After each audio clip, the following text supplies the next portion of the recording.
معكم محمود النوبي كابتن منتخب مصر 79 بطل عالم. كنت في يوم جميل مع جمعية رسالة.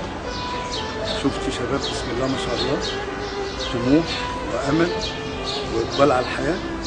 شفت متطوعين، حاجة جميلة جدا. من الحاجات اللي أنا شفتها في جمعية رسالة إن هم ما فيش حاجة اسمها يعني مستحيل، عندهم إقبال شديد أوي أوي أوي أوي. وشفت متطوعين وشفت ناس جاية تتبرع، وحاجة يعني شباب جديد بقى، شباب جديد مع جمعية رسالة. حفلة جميلة اللي هي بتنعش الإنسان من جوه وتطول في عمره شوية. بيحس بسعادة، يبقى قاعد مع شباب، بيحس إن هو رجع شباب تاني. اليوم دوت شفنا فيه مع شباب بيشتغل 24 ساعة. الشباب دولت مش عاوز أقول لكم عندهم روح الانتماء.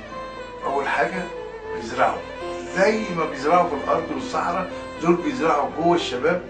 والجيل اللي طالع شباب عندهم مزروع في صدورهم من جوه حب الانتماء، حب الانتماء للبلد، حب الانتماء للجمعية، للحي، للجيران، للعمارة اللي هم ساكنين فيها، لعمل الخير.